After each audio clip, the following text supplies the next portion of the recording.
Hey y'all, it's Sade here, and welcome back to my channel, All Things Maternal. I'm just gonna walk right into it, y'all. I had a kid at 30, and I have been afraid ever since of him being out in the world.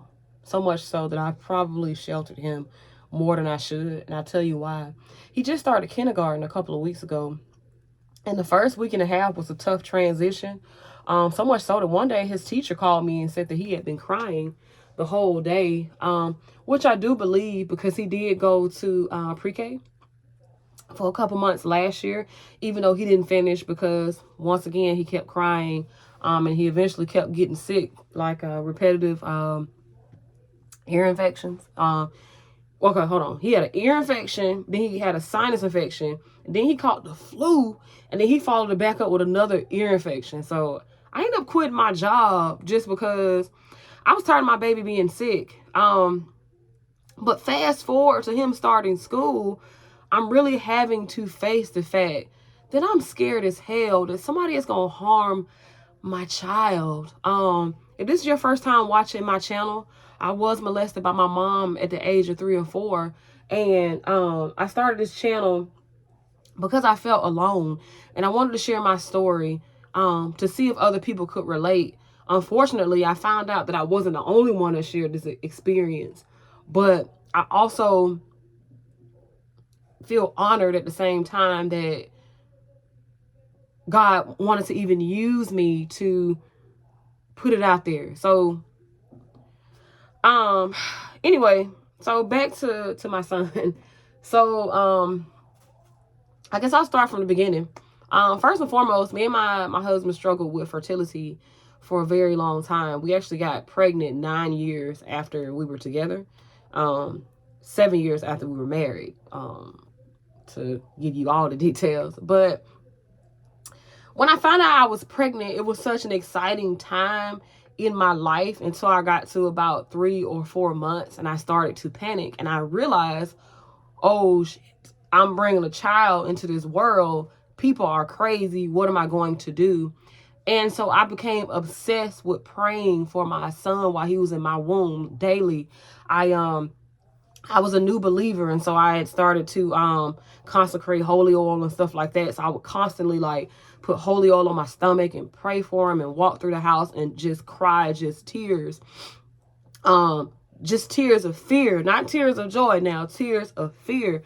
I was so afraid to bring him into the world just out of fear that, not that I would molest my child, because that's not something that has ever crossed my mind, but just fear that he would be hurt by anyone in general, woman, man, young lady, young man, you know. I was just afraid.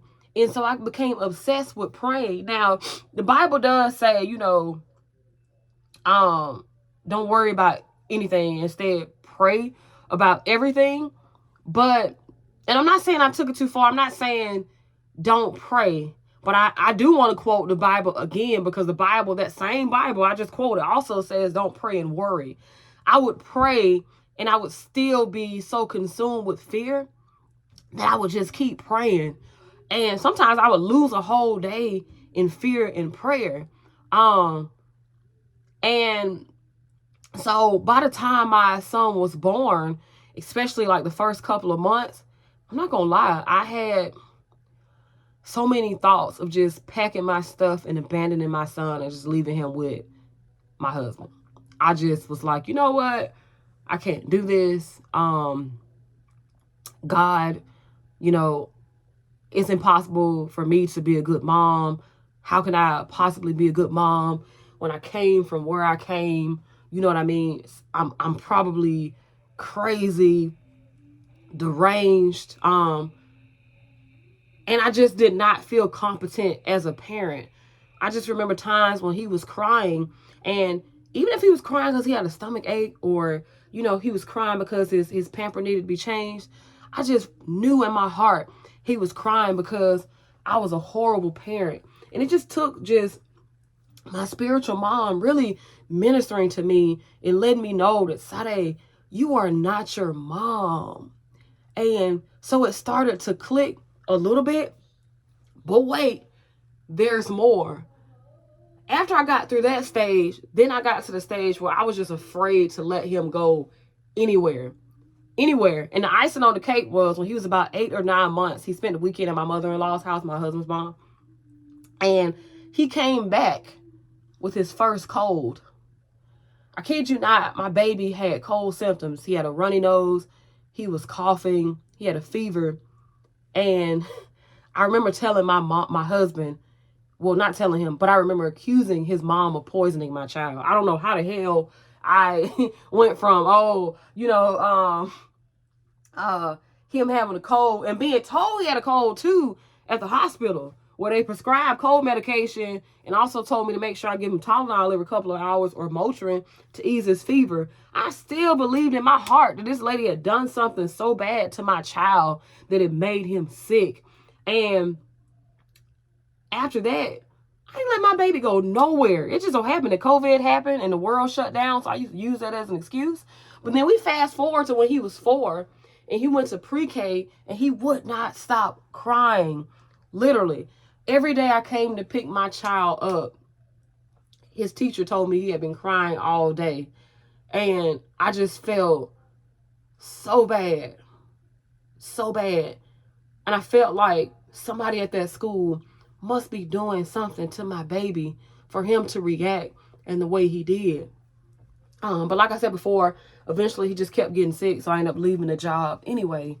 But then we get to this year when he's in kindergarten. When I can't pull him out of kindergarten, he got to go to kindergarten. Like, hey, this is like the true beginning of his educational career. My baby has to go to kindergarten in 1st, 2nd, 3rd, 4th, 5th, 6th, 7th, 8th, 9th, 10th, 11th, 12th at least. Now, if he decides not to go to college, that's on him, but he has to go to school. He has to. And it's my duty as a parent to make sure he has a good education, right? At least I believe that's a part of my duty as a parent.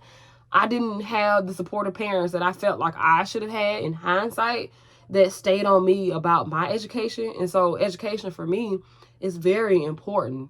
It's very important. I want my son to know so he can grow. You know what I mean? Know so he can grow. So he's in school, and like I said, his teacher contacted me and told me that he had been crying. So it was like a Wednesday. I went and picked him up. Lo and behold, I was too afraid to take him back to school that Thursday and Friday. That was a couple weeks ago. He ended up going back. And what sparked him to go back was the Holy Spirit just really ministered to me and told me that I just have to release my baby into the world and just allow him to be a human being. Will he have experiences in which he's hurt? Sure. But everybody's not out to get him. And I'm starting to get a little emotional. It was just a tough thing for me. I remember that next morning getting up after I heard from the Holy Spirit. And I dropped my son off at school.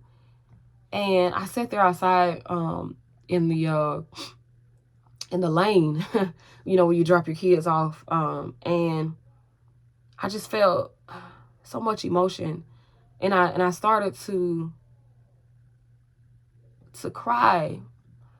And I thought to myself,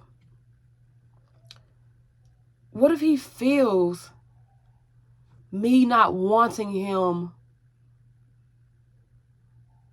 to get out in the world because I'm afraid that somebody's going to treat my baby like crap? What if he feels that? And what if that's the reason why he's crying? And so I sat there, I cried like a baby. I did. And when I picked my son up from school that day, he said that he had a good day. And so I finally asked him, I said, well, why were you crying last week?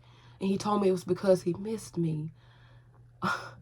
He said that he missed me. And y'all, I just want to say, as a woman who was hurt as a child,